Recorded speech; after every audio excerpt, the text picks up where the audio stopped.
Well, welcome to the Go-to-Market Navigator by Capital, which is our ongoing series where we break down essential components of nailing the right go-to-market strategy. I'm Matthew Mann, Managing Director of Corporate Development at Capital, and today we're joined by Greg Capitolo, Co-Founder of Attivo Partners, to discuss how startups should be thinking and defining their annual recurring revenue, or as everyone knows and refers to it as ARR.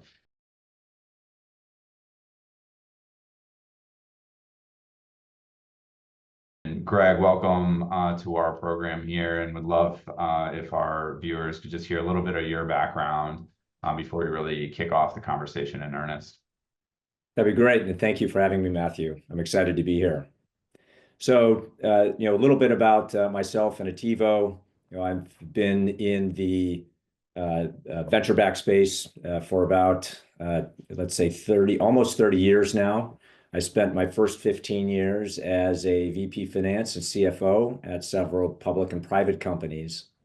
And then for the last 17 and a half years, I've spent time as a fractional CFO, the last 7.5 leading the team at Attivo that I co-founded with Rebecca Lee.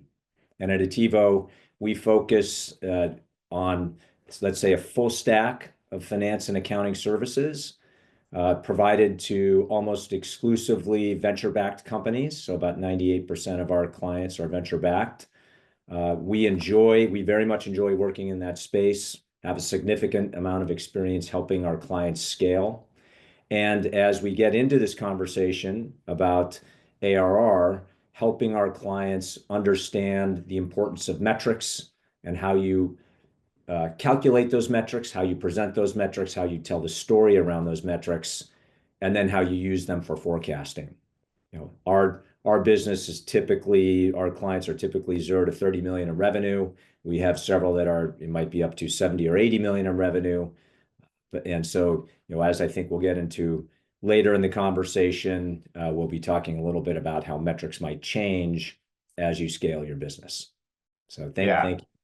Makes sense. Really appreciate you sharing that for all of us. And we've obviously worked with Attivo very closely with some of our portfolio companies to great effect. I think financial metrics in general are something that is really just a report card, effectively, in a way to sort of measure what you're expecting and the day-to-day activities of the business. And to that end, I would love to hear, I guess for those who may not know, what is annual recurring revenue? Yeah, annual recurring revenue represents the committed revenue that I'll say the contractual revenue that you have with your customers that might extend over a period of time. In this particular case, we're talking about annual recurring revenue.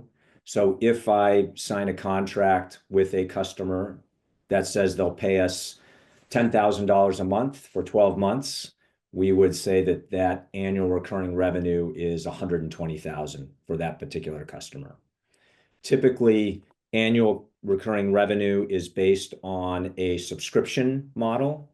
And what we see in our clients, that subscription model is, let's say, for a platform that is operating in the cloud. So we're providing some tools or reporting or data analytics software for our customers, for which they pay some fixed fee on a monthly basis. We can go into that's annual recurring revenue. And as I think we'll talk about later, we might begin talking about reoccurring revenue related to usage. So if we go back a little bit on history, maybe 20 years ago, people began looking at subscription revenue as a tool to bring visibility into the business, to engage directly with the customer over a longer period of time, as opposed to a one-time implementation. And what we're seeing today is that is moving more to a usage or a platform and usage-based model in which there's a basic fee, and then there's a usage fee, or I'll call it a usage/value fee on top of that, that we call reoccurring revenue. Yeah. So, I mean, maybe, and we here at Fin certainly invest in both types of businesses. I think the subscription-based model and really that historical software pricing, because it's very predictable, it's valued quite highly in the market, which is great. But as you grow and scale and as customers use more and more of your product, it also makes sense to effectively get a kind of toll fee or a flow fee or spread fee, interchange, whatever it may be in the financial services world, to grow alongside your customers. So we've certainly seen both pricing models. I mean, what would your take be on just some of the puts and takes on both? And then we should definitely get into whether recurring revenue is included into ARR and how you go about doing that around best practices. But let's back up just on those two different pricing models. I mean, what are some of the advantages, disadvantages of pricing that way? Sure. So, typically when we begin with our earlier stage companies and they're launching, they've built a business model around and I'll say our enterprise software businesses, they've built a model around a subscription platform. And so they've found a customer or obviously a marketplace that is looking for their services and said, we're going to just provide a platform. And let's say that person, I'll go back to 10,000 a month, that customer will pay us $10,000 a month over the course of a year, or we'll charge them $120,000 over the course of a year and set up a payment plan for them, whatever that might be. And then what they'll do is they'll see how their customers using that platform and add features and functionality that, if we go back to that usage model, that they say, hey, we've got a basic platform on which you can do this type of activity. Now that we see you diving in a little bit more in different places, we can add features and functionality for which we're going to charge you a usage fee. So if you're doing API calls, or if you are running certain reports over a period of time, we'll give you, let's say, 10 per month that you can do. If you go over 10 per month, we might take you to a different tier. We might charge you on a report by report basis, and that becomes that usage/reoccurring fee. And when people, let's say investors and management teams, are looking at those two types of revenue, there should be a delineation between the two, because that usage revenue can fluctuate up and down month to month, and the annual recurring revenue or the recurring revenue tends to be steady and provides straight visibility over a selected period of time. Yeah. Yeah. Yeah, no, I think I think from a valuation standpoint, it's the volatility of cash flows type situation too, right? Where you have very low vol, highly predictable cash flows from the subscription base, thus sort of higher valuation multiples attributed to it, as opposed to transaction revenue, which is a little bit tougher to forecast, has higher volatility around those cash flows. So certainly makes sense. I mean, I think from where we sit, the software piece is critical component. But if you think about your customers and you think about how every company is trying to get operating leverage, and most of your customers are likely not going to be human scaling type businesses. So depending on how you charge, whether on the software side by license or et cetera, like your customer might be growing much faster than the seats or your pricing model. And so the usage base allows you to effectively capture some of that upside. As your customer gets more and more value from what you're providing, you're able to capture more economics on the upside there. So certainly value on both sides. How do you think about that in it? So two questions. How do you think about that in ARR? What are best practices there? And then also have a question just on why ARR is so important with fast growing startups as opposed to LTM or looking at recent history. Sure. So in terms of capturing ARR, we look at what we typically do is we work with our our clients to build waterfalls. And in terms of, we can say, here's what your ARR is today. And based on the length of your customer contracts, here's what your ARR will be in the future, given where you are today.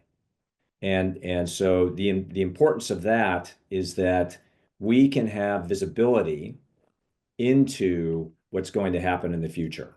And so we know that we'll have revenue because we recognize that revenue on ratably over a period of time, and we will have a predictable amount of revenue in the future. And when we match that up with our pipeline, we essentially have better visibility into our forecasts in the future when we talk about that annual recurring revenue.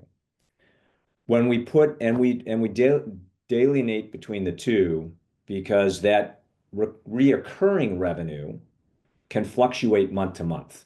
Yeah. And so what we do with our clients is we'll take an average over a past period of time, 3-6 months, take a look at the growth rate that reoccurring revenue is occurring, and project that into the future when we're forecasting. Or we'll take that fixed number at a point in time. So we come to the end of the month and we look back 3 months. We have our known contractual ARR that's contracted for. We have historical reoccurring revenue, let's say for the last 3 months. Yeah. We'll take an average of that and then add that to the annual recurring revenue and present that as we kind of call it a monthly monthly adjusted annual recurring revenue or something like that, to reflect that additional usage that comes into play. Yeah, makes sense. And I think that speaks a little bit of why ARR is a really valuable metric, though it's non-GAAP. It's a very good metric to ascertain where the company is, what is their current financial profile in this snapshot in time, Right. And annualizing it effectively in one of the methods you mentioned. And especially for fast growing startups, right? Like, if you're growing 10% month over month, what the amount of GAAP revenue you achieved in the last 3 months is changing dramatically at a very solid rate of change. And so that snapshot in time is really important, because as time moves on, the business profile is changing rapidly, right? So certainly a helpful indicator. And one of the things that comes up quite often as we're talking to our customers is, how should I be calculating annual recurring revenue? And there are many ways to do that, and we might, as we go through the course of this conversation, talk about a couple of them. But what we find important as we're working with our clients, and our clients are working with their management teams and investors, is that there's a transparency around how annual recurring revenue and reoccurring revenue is calculated. Yes. And that is trended consistently, both for today, looking historically to say, I've achieved X amount of growth over last month, last quarter, last year, as well as how am I going to use that to project my growth in the future. And what we find is that many times there is a misunderstanding between the certain parties, where there's a misunderstanding of how the metric was calculated. And I will point out one important difference is there's a term called contractual annual recurring revenue and annual recurring revenue. Yeah, let's talk about that. Okay, sure. So what annual recurring revenue represents services that you're providing as of a point in time, and how those services will be provided in the future. And so I come to the end of a month, I close several deals and implement and allow access to my software to those customers in the last week of a month. We're now providing a service, and we're now recognizing revenue against the services we're providing to those customers. Yeah. That's annual recurring revenue. Contractual annual recurring revenue, or CAR, is it occurs when, or if you think about it, it's a metric where I've closed a deal with the customer, but I do not begin providing the service, let's say for 60 days or 90 days. And the question becomes, should I include that deal that's closed at the end of the month, for which I do not begin providing services for 60 days, in my ARR that I'm presenting to my management team and my investors? And so what we've found in our experience is that most times our clients are presenting, at least at the very early stage, presenting contractual annual recurring revenue. So if I close a deal in the last week of a quarter, I count that towards my ARR and it becomes CAR, even if I'm going to begin that 15 days later, 30 days later, 45 days later. Yeah. We typically put a limit, in terms of what we do there. So if it's 120 days out, maybe we don't include it. If it's 10 days out, we're definitely including it. Yeah. And I think that's important to make sure that that's conveyed with the people who are looking at the metrics, especially for those early stage companies. As Yeah, companies, definitely. oh, go ahead, Matthew. No, let's throw another term in there too, and just a lot of folks have heard bookings. So how does bookings fit into the conversation between CAR, ARR, et cetera? Sure. So bookings, at least I'll say, as we define it within Attivo, is a closed contract. So Yep. you've signed a contract with signatures from both parties, dates of those signatures, and that becomes a booking that then we take a look at that contract. The company takes a look at the contract and says, how am I going to recognize that revenue over time? Is it annual recurring revenue? Are there implementation fees that are associated with that? Is it just a point in time type of revenue where I'm delivering something and then I'm no longer involved in that process? Yep. Revenue recognition can be very complex as it relates to contracts, as I hope most people who watch this know. But we tend to go through that with the client and make sure that they understand as they're closing a contract what the revenue impact is, and do training with the client as well. So it's important for the company to know what the revenue recognition impact is when you're closing a deal. Yeah, definitely. Super, super enlightening on this point. And we haven't gotten anywhere below revenue on the income statement in this discussion, which is the intent.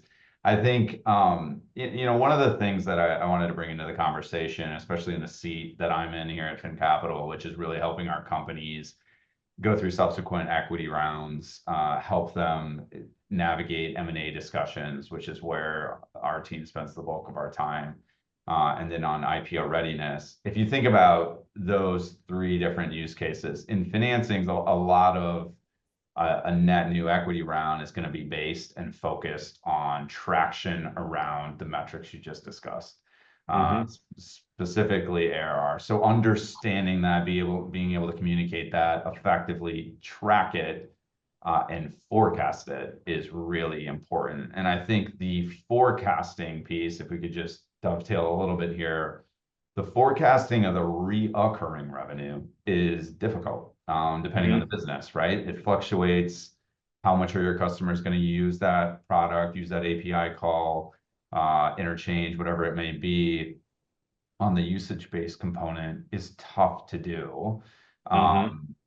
Can you talk a little bit about that? Because I think this is where, when investors or buyers are looking at the forward momentum of a business and want to pressure test that, they really focus on how well a management company can forecast that. And if they can't forecast it well, where's the conservatism effectively, right? So yeah, maybe just talk about that for a couple of minutes.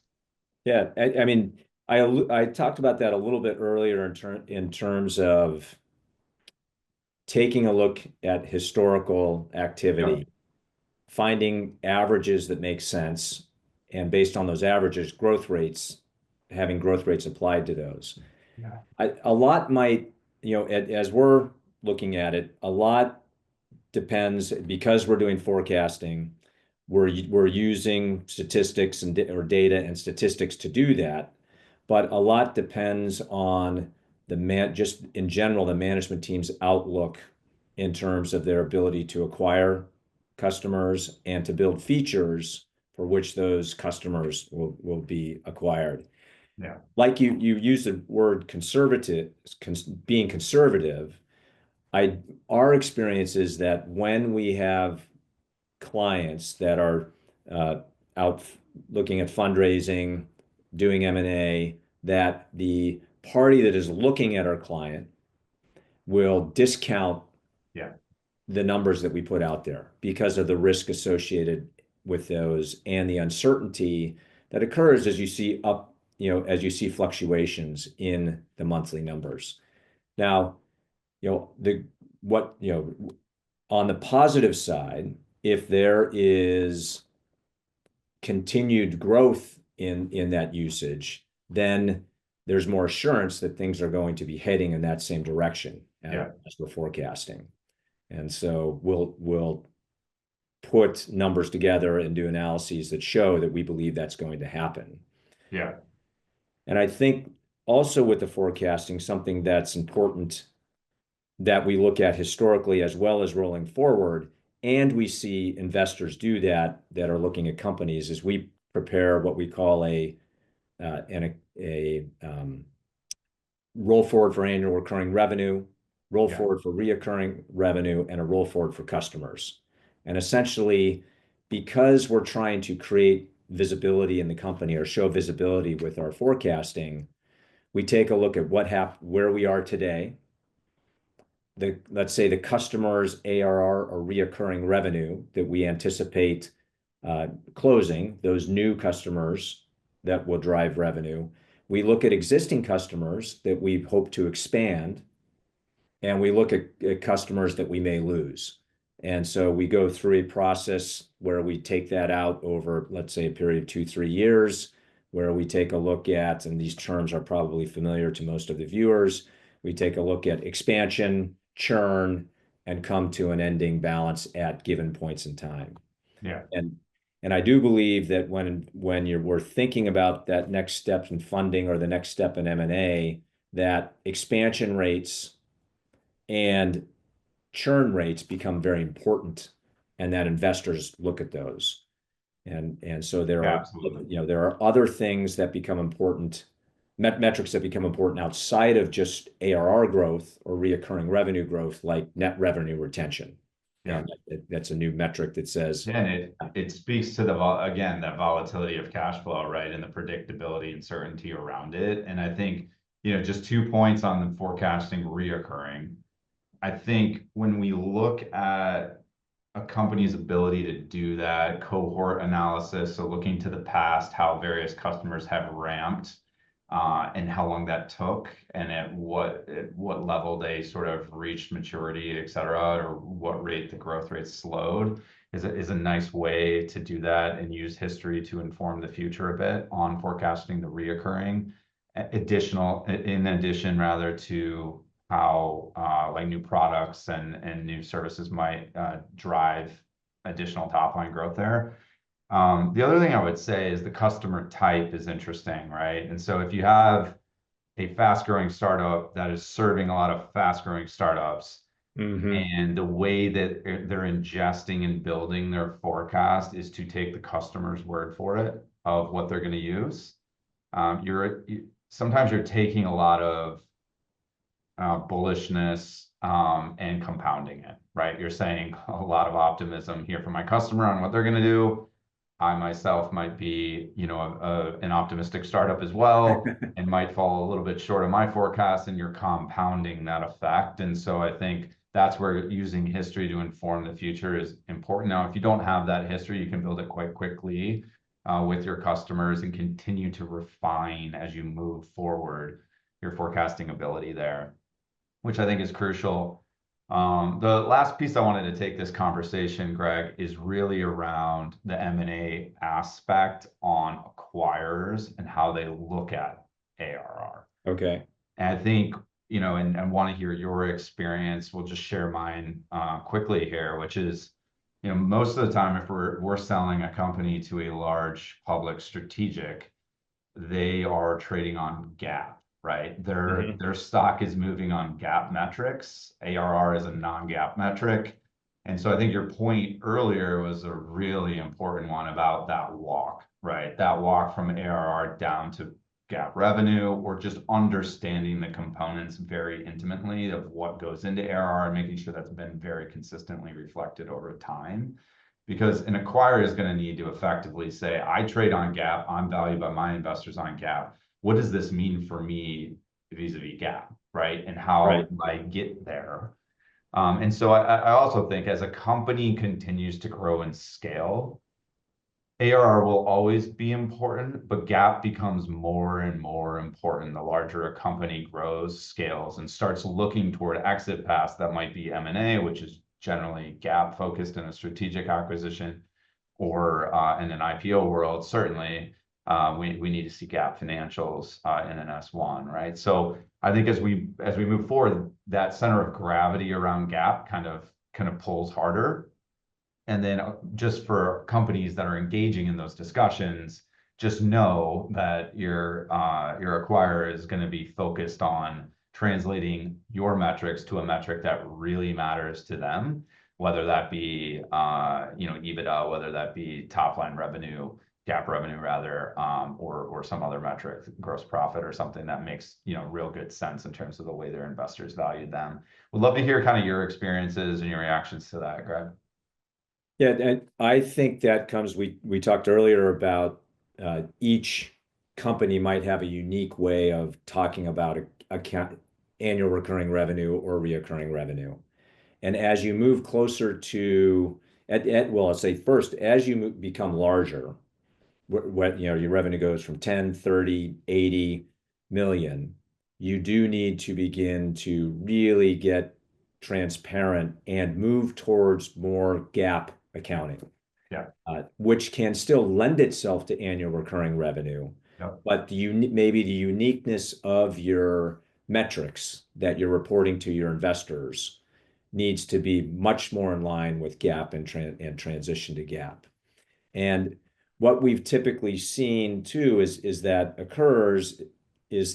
the multiples on annual recurring revenue, or ultimately as we're getting larger, TTM, trailing 12 months, become tighter or smaller. Yeah. As you get closer to or as you grow larger and get closer to an exit point. Yeah. And that